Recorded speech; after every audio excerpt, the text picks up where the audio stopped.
So hello everyone, welcome to our channel. So इस video में मैं आपके साथ लेकर आया हूँ हिंदी साहित्य का इतिहास का नेक्स्ट वीडियो, जो कि छायावादी युग के ऊपर प्रमुख कवियों के ऊपर। तो इसमें जो है प्रमुख कवि नहीं कवियत्री जो है यहाँ पे महादेवी वर्मा जी को मैंने इस बार लिया है। तो चलिए इस वीडियो को स्टार्ट करते हैं। आपको बेस्ट आंसर इसका मिलने वाला है, तो इस आंसर को आप देख लें। यहाँ पे 5 में 5 या 10 में 10, अगर आप स्कूल में हो तो 5 में 5, कॉलेज में हो तो 10 में 10 आपको इजीली मिल जाएगा। इसमें 3 मेन क्वेश्चंस बनते हैं, उन तीनों का मेन क्वेश्चंस का एक ही आंसर मैं आपको लिखाऊंगा। अगर इसके अलावा भी कोई क्वेश्चन आता है तो इसी आंसर को आप रीअरेंज करके लिख सकते हैं।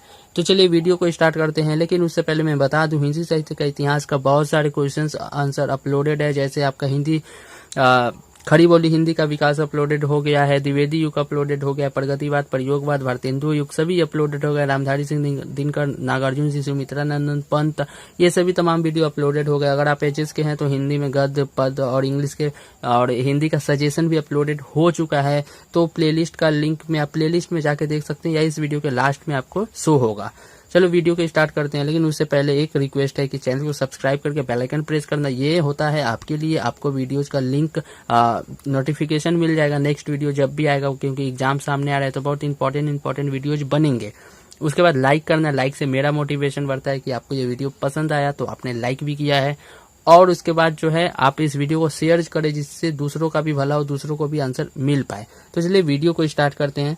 देखिए यहाँ पे पहला क्वेश्चन आपका क्या बन सकता है कि महादेवी वर्मा की काव्यगत विशेषताएं लिखिए, जो कि मेन क्वेश्चन है। ये तीनों मेन क्वेश्चन है, ठीक है। तो मेन क्वेश्चन का ही आंसर आपको ज्यादा पढ़ने की जरूरत होती है। जो सेकेंडरी क्वेश्चन होते हैं, जो कभी का पूछा जाता है, तो उनका आंसर भी आप इसमें से लिख सकते हैं। तो ये मेन जिसको कहा जाता है फंडामेंटल क्वेश्चन है। तो महादेवी वर्मा जी की सामान्य प्रवृत्तियां लिखे या महादेवी वर्मा जी के ऊपर टिप्पणी लिखे, ये 3 मेन क्वेश्चंस बनते हैं। तो चलिए इसका बेस्ट आंसर स्टार्ट करते हैं, लेकिन उससे पहले यार प्लीज मेरे मेहनत को सपोर्ट करो, लाइक करो, सब्सक्राइब करो और शेयर जरूर करना। चलिए आगे बढ़ते हैं। तो देखिए कोई भी आंसर स्टार्ट करने से पहले किसी भी युग का या किसी भी कवि लेखिका के बारे में लिखने से पहले आप उसका थोड़ा परिचय जरूर से जरूर दे देना होता है। तो यहाँ पे चलो इस बार परिचय से ही स्टार्ट किया जा रहा है। इससे पहले जितने भी वीडियोज देखे हो आप सभी को पता होगा मेरा फॉर्मेट क्या होता है। हाँ, तो ये सभी फॉर्मेट है। अगर आप ऐसे लिखते हो, सजा कर लिखते हो, अंडरलाइन देते हो, हेडिंग देते हो, कोटेशन देते हो, तो आपको फुल मार्क्स मिलने से कोई नहीं रोक सकता है, ये गारंटीड है। चलो, और ये जो मैं लिखाता हूँ ये आपको कहीं भी मिलता भी नहीं है इजीली लिखने को। तो ये भी बात है मेरे आंसर्स की, जो कोटेशन कहाँ अंडरलाइन, और मेरा हर एक लाइन में एक ऐसी चीज होती है कि एग्जामिनर उसको देखकर ही आपको बहुत अच्छा नंबर दे देता है। ऐसा कोई भी लाइन इसमें नहीं होता है जो कि मन भरंत कहानी बना हुआ है। हाँ, तो यहाँ पे हर एक लाइन अपने आप में बहुत बड़ा मतलब रखती है। तो चलिए स्टार्ट करते हैं परिचय में। तो महादेवी वर्मा जी का जन्म सन 1907 ईस्वी में उत्तर प्रदेश में हुआ था। तो इनका ये सबसे पहला बेसिक ये हुआ आपका बेसिक इन्फॉर्मेशन है। और उसके बाद जो है सॉरी अगर हाथ में आपको पसीना दिखे तो इसके लिए माफ करना, क्योंकि गर्मी बहुत है तो इसीलिए पसीना हाथ में आ रहा है, और इसी वजह से हाथ को मैं पेज पे नहीं रख पा रहा हूँ। देखो यहाँ पे रखा तो कैसे यहाँ पे पसीना लग गया है। तो चलो कोई बात नहीं, देखा जाए। यहाँ पे महादेवी वर्मा जी आधुनिक युग की मीरा कही जाती है। मीरा नाम से विख्यात है। आपने कबीर के जो है भक्ति काल में सुना होगा ना, मीरा और कबीरदास, रहीमदास, तुलसीदास, उसी में मीराबाई के पद भी होता है। तो उस समय जो मीराबाई का जो स्थान था, वो स्थान इस युग में, आधुनिक युग में, अभी के समय में महादेवी वर्मा जी को है। मतलब महादेवी वर्मा जी को मीरा कहा जाता है। जैसे आपने सुना होगा ना कि भारत का चंद्रगुप्त किसे कहा जाता है, स्कंदगुप्त किसे कहा जाता है, भारत का जो मैनचेस्टर किसे कहा जाता है, ऐसे ऐसे चीजें हैं। तो उसके बाद इन्होंने गद्य एवं पद दोनों में प्रभावशाली रचनाएं की हैं। तो गद्य और पद में दोनों में इन्होंने योगदान दिया है। पहले ये ब्रज भाषा में काव्य लिखती थी। तो पहले किस भाषा में काव्य लिखती थी? ब्रज भाषा में। ये क्वेश्चन एमसीक्यू में भी बन सकते हैं हिंदी साहित्य का इतिहास का, या अगर आपके कॉलेज में महादेवी वर्मा पढ़ना है तो उस पर ये तो क्वेश्चन बनता ही है। तो ये बनता है कि पहले किस लैंग्वेज में वो लिखती थी, किस भाषा में। तो पहले ये ब्रज भाषा में काव्य लिखती थी, परंतु मैथिली शरण गुप्त से प्रभावित होकर खड़ी बोली काव्य की रचना करना प्रारंभ किया। तो किन से प्रभावित हुआ? तो मैथिली शरण गुप्त जी से। देखो यहाँ पे इतना से इतना दूर लिखा हुआ, एक भी लाइन यहाँ पे बेकार का नहीं है। फर्स्ट लाइन में ईस्वी कवर हुआ है, सेकंड लाइन में उत्तर प्रदेश, थर्ड लाइन में मीरा, उसके बाद गद्य एवं पद, ब्रज भाषा किन से प्रभावित हुई, फिर खड़ी बोली में लिखी। तो हर एक लाइन में कितना इंपॉर्टेंट इन्फॉर्मेशन लिखा हुआ है, ठीक है। नेक्स्ट चलते हैं। तो इनकी पहली कविता चांद, देखो यहाँ पे चांद लिखा हुआ है, इसको अंडरलाइन करना है और कॉमा में बंद करना है, इन्वर्टेड कॉमा में, नामक पत्रिका में प्रकाशित हुई थी। इनकी जो पहली कविता है चांद, वो पत्रिका में, चांद पत्रिका में प्रकाशित हुई थी। उसके बाद यहाँ पे हेडिंग देना युग, किस युग से महादेवी वर्मा है, तो महादेवी वर्मा जी छायावादी युग की कवियत्री है। ठीक है, तो यहाँ पे कवियत्री होगा, बहुत से लोग लेखिका भी लिखते हैं, लिख सकते हो, इन्होंने गद्य भी लिखा है तो वो लेखिका, और कवियत्री भी है, काव्य भी लिखा है, दोनों हो सकता है। तो छायावादी युग की कवियत्री है। उसके बाद रचनाएं में इनकी कुछ रचनाएं अब आपको लिखना है, तो इनके निम्नलिखित रचनाएं हैं, जैसे काव्य में कुछ रचनाएं हैं, निहार, रसीम, नीरजा, दीपशिखा आदि। ठीक है, उसके बाद निबंध संग्रह भी है इनकी कुछ, तो निबंध संग्रह में क्या है, श्रृंखला की कड़ियां, संकल्पिकता आदि। तो ये आप लिख सकते हैं। वीडियो को पूरा देखें, क्योंकि बीच में कुछ ऐड भी करता हूँ या कुछ गलती भी होती है तो उसको सुधारता हूँ, तो इसलिए वीडियो को स्किप ना करें। और जरा मैं हाथों के पसीने को पोंछ लेता हूँ, नहीं तो बहुत दिक्कत हो रही है, पेज गीला हो जा रहा है। Sorry for the inconvenience. यहाँ पे देखो एक चीज और आप लिख सकते हो, गद्य भी आप लिख सकते हो। ठीक है, यहाँ पे आप गद्य भी लिख सकते हो, तो पसीना पोछा हूँ अभी। तो यहाँ पे लिख सकते हो गिल्लू, जो आप लोगों ने पढ़ा है या नहीं पढ़ा है आप नहीं पता, बट मैंने तो अपने टाइम में 5 या 6 क्लास में पढ़ा था। ठीक है, तो इनका गिल्लू नाम का एक गद्य भी है, और भी है। तो चलो इसके बाद आगे बढ़ते हैं। तो इनकी काव्यगत विशेषताएं निम्नलिखित हैं, ये जस्ट यहाँ पे ये लिख देना। अगर आपका जो है सामान्य प्रवृत्तियां आए तो आप लिख देना सामान्य प्रवृत्ति, अगर टिप्पणी आए तो कुछ मत लिखना। टिप्पणी आता है तो मतलब आपका यहीं से तो स्टार्ट है टिप्पणी। ठीक है, तो ये सब मैं अभी बता दिया, नहीं तो बाद में बोलना, ये मत बोलना कि सर आपने ये बात क्यों नहीं बताया, मैंने एग्जाम में तो जाके यही चीज लिखा, एग्जाम में आया था टिप्पणी, मैंने लिख दिया काव्यगत विशेषताएं, ये चीज लिख दिया, और इसकी वजह से नंबर हो सकता है कटा होगा। हाँ, तो वीडियो को इसीलिए बोलता हूँ पूरा सुनो, क्योंकि देखो बहुत सारे क्वेश्चंस का एक आंसर जब बनता है तो उसमें बहुत सारे ये होते हैं, एक्सेप्शंस होते हैं, नोट होते हैं कि अगर ये क्वेश्चन आए तो ऐसे करना, ये क्वेश्चन आए तो ऐसे करना। तो इट्स बेटर दैट कि आप इस बात को सुन लो, अदरवाइज एक एक क्वेश्चन का एक एक इतना बड़ा बड़ा लॉन्ग क्वेश्चन बनाकर याद करना it's not a easy task, और कर भी नहीं पाओगे। तो इसी वजह से इस जो मैं बता देता हूँ कहाँ पे क्या चेंजेस करने, इसको ज्यादा ध्यान से सुनो। तो चलो इसके बाद देखो मेरा वही बैकबोन स्टार्ट हो रहा है, जो कि मेरे आंसर का बैकबोन है, और जो कि रियली में यही होना चाहिए आंसर्स में। अगर आप लिख रहे हो तो हेडिंग के साथ, लाइन के साथ, कोटेशन के साथ अगर आपका आंसर है हिंदी में तो फुल मार्क्स मिल जाएगा। तो गीति सौष्ठव, यहाँ पे आई होप आपको दिखाई दे रहा होगा क्या लिखा हुआ, गीति, इधर से ये मात्रा है सौष्ठव।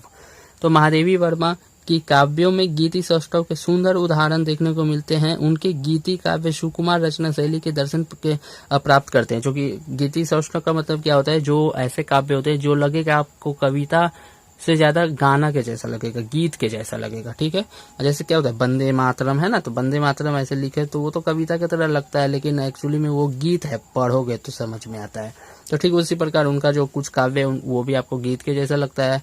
तो ये चीज लिखकर छोड़ नहीं देना है कि सुकुमार रचना की शैली का दर्शन प्राप्त करते हैं, ये लिखकर छोड़ नहीं देना, कोटेशन लिखकर दिखाना है एग्जाम्पल में। तो क्या है, वे मुस्कुराते फूल नहीं जिनको आता है मुरझाना, वे तारों के दीप नहीं जिनको आता है बुझ जाना।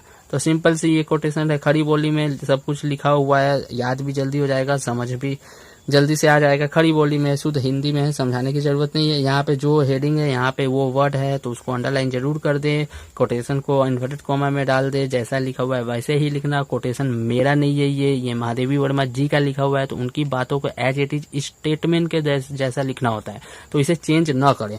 उसके बाद चलिए सेकेंड हेडिंग पे हम लोग चलते हैं।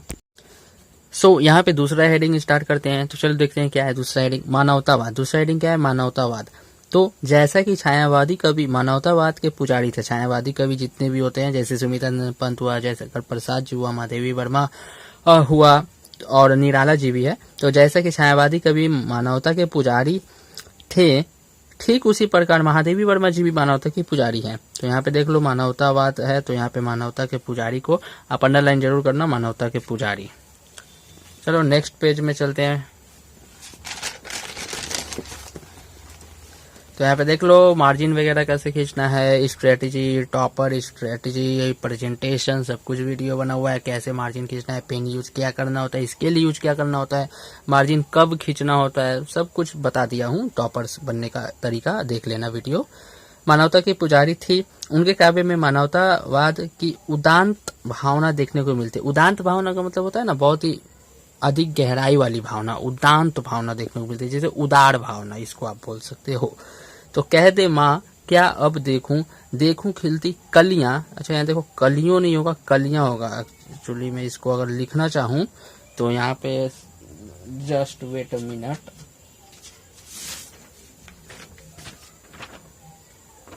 तो आप यहाँ पे देख सकते हो कि मैं यहाँ पे लिख रहा हूँ।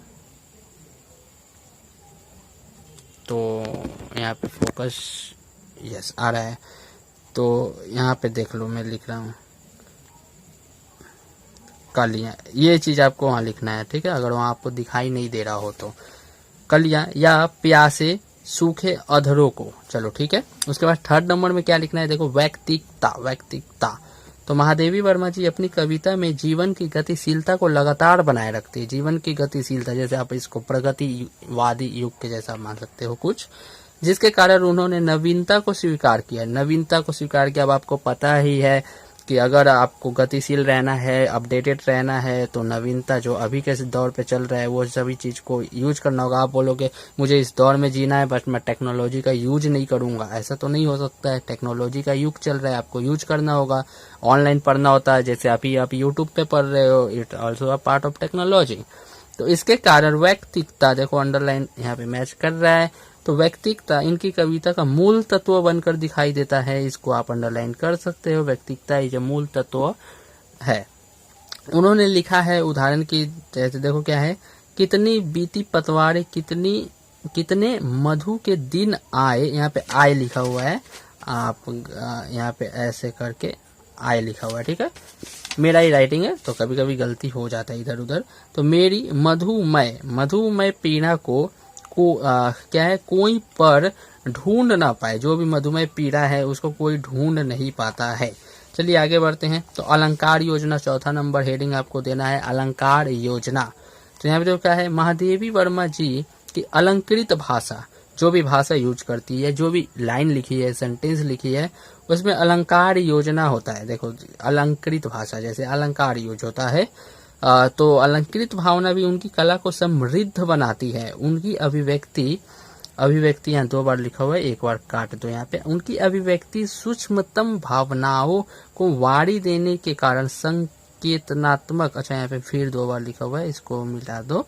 तो संकेत या देखो क्या लिखा हुआ है, संकेतात्मक और प्रतीकात्मक हैं। तो यहाँ पे देखो सूक्ष्मतम का मतलब होता है बहुत ही छोटे छोटे भावना, हाँ, पर सामोशक्ति रूपक, मानवीकरण, ये 3 अलंकार आदि अलंकारों का प्रयोग ने उसे सहज बोधगम्य, यहाँ देखो बोधगम्य लिखा हुआ है, मैं यहाँ लिख के दिखा देता हूँ, बोधगम्य ये चीज लिखा हुआ है, ठीक है, बनाने में पर्याप्त सहायता दी है। पर्याप्त मतलब क्या होता है, इनफ होता है, ठीक है। अच्छा यहाँ पे दिख नहीं रहा था क्या, सॉरी मैं एक्चुअली इधर लिख रहा था ना इसीलिए, तो यहाँ पे देख लो आप, आई थिंक दिखाई दे रहा होगा। तो पर्याप्त सहायता दी है। पर्याप्त का मतलब होता है इनफ, एम्पल। जो लोग इंग्लिश ज्यादा जानते हो उनके लिए मैं थोड़ा इंग्लिश यूज कर देता हूँ, ठीक है। तो यहाँ पे देखो आपको फॉर एन एग्जाम्पल आपको यहाँ लिखना होगा कोटेशन के रूप में। इस कोटेशन को याद कर लेना, ठीक है, इसमें कोई बड़ी बात नहीं है। खड़ी बोली में है तो जल्दी याद हो जाएगा, in the as compare to the Braj Bhasha, Awadhi भाषा में जो लिखा होता है ना, तुलसीदास के पद, कबीरदास के पद, तो वो सब जो है आपको याद करने में हो सकता है थोड़ी कठिनाइयां आती होंगी, लेकिन ये खड़ी बोली में आप जरूर याद कर लोगे जल्दी, क्योंकि आप इसी भाषा में बोल रहे हो, मैं भी बोल रहा हूँ, सुन रहे हो आप लोग, सब है। सजल है, देखो यहाँ क्या लिखा है, सजल है कितना सवेरा, राख के अंगार तारे झर चले हैं। यहाँ देखो क्या लिखा है, धूम, यहाँ घूम नहीं है, ध है, धूम बंदी रंग निर्झर, क्या है ये देखो खुले लिखा हुआ है, ठीक है, ये जो है ल है, ठीक है। अच्छा यहाँ पे भी ठीक नहीं लिखा है, खुले, ठीक है, खुले है। और ये क्या है, खोलता है पंख रूपों में अंधेरा। अच्छा ये क्या हुआ, देखा ये क्या लिखा हुआ है, में अंधेरा, तो थोड़ा यहाँ डार्क आपको लग रहा होगा इसीलिए समझ नहीं आ रहा होगा, बट मैं फिर भी आपको बता ही दे रहा हूँ। उसका देखो क्या है कि इसके अलावा खड़ी मतलब यहाँ देखो कोटेशंस का जो है भाग खत्म हो गया। जैसे आपका यहाँ पे देखो इसके अलावा खड़ी बोली को यहाँ पे क्या है, काव्योचित, थोड़ा आई थिंक पेन गड़बड़ चल रहा था, इसलिए डार्क बहुत लिखा हुआ है। तो यहाँ देखो काव्योचित कैसे लिखना है, ठीक है, ऐसे लिखना है, का आधा व यो चित। भाषा का रूप देने का श्रेय प्रधानता पंत जी को जाता है। तो खड़ी बोली का जो काव्योचित भाषा का रूप देना, जो काव्य में जो भाषा का यूज करना होता है, उनका श्रेय प्रधानता आप पंत जी को देते हैं, पंत जी को है। पर उसे मार्मिक देने का गौरव जितना महादेवी वर्मा जी को, यहाँ देखो ये मार्मिक लिखा हुआ है, ठीक है, ऐसे करके मार्मिक, म आत्मांतरा मी ऊपर र क, मार्मिक, जो मार्मिक बनाने का है, जिसको इमोशंस आप कह सकते हो एक तरह से। मार्मिक देने का गौरव जितना महादेवी वर्मा जी को है उतना अन्य किसी को नहीं है, उतना अन्य किसी को नहीं है। और ये आपका आंसर होता है यहाँ पे कंप्लीट। और यहाँ पे देख लो कि ये आंसर में आपको क्या कैसे करना है, इसलिए देख लो। इसका अपना मार्क्स यहाँ तक मिलेगा, परिचय का अपना अलग मार्क्स मिलेगा, युग रचनाएं का अलग मार्क्स है। उसके बाद 4 कोटेशंस आपने लिखा है हेडिंग के साथ, अंडरलाइन के साथ, इसका अपना मार्क्स है। तो यहीं पे आपका फुल मार्क्स मिल जाता है। टीचर को ज़्यादा लाइन बाय लाइन पढ़ने की जरूरत नहीं पड़ती, वो बस हेडिंग पढ़ता है, अंडरलाइन देखता है, कोटेशन देखता है, मन खुश हुआ, फुल मार्क्स दिया, निकल गया। हाँ, अब जो लोग सिर्फ ब्लू पेन से लाइन बाय लाइन लिखते चले जाते हैं तो उनका लाइन बाय लाइन टीचर पढ़ने को कोई इंटरेस्टेड होता ही नहीं है। हाँ, तो फिर टीचर पढ़ेगा ही नहीं। आप सोचो कि इसकी टीचर पढ़ेगा, नहीं पढ़ेगा, वो कुछ भी कर लो, कितना भी अच्छा लिख दो, लाइन बाय लाइन कोई नहीं पढ़ता है। आपको ऐसे ऐसे चीजें लिखना होगा जो इस पे नजर गया, उसी से वो आपको जज कर लेता है कि आपका आंसर कैसा है, किस लेवल का है, तो उसमें आपको मिल जाएगा। फिर लास्ट भी एंडिंग आपको अच्छे से कुछ लिख कर देना है। तो आप देख लो एंडिंग में कितना डेंजर दिया गया है कि आपको एक ऐसी चीज बता रहे हो जो महादेवी वर्मा के अलावा किसी को नहीं जाता है। तो ये भी एक अपने आप में बहुत ही अच्छी चीज है, लिख रहे हो। तो यहाँ पे फुल मार्क्स आपको मिल जाएगा, चिंता नहीं करना है। नेक्स्ट वीडियो भी अपलोडेड होगा, बहुत ही जल्दी अपलोडेड होगा, डोंट वरी। और चलो आज की वीडियो में इतना ही, मिलते हैं नेक्स्ट वीडियो में। तब तक के लिए ta-ta bye bye, wishing you all the very best.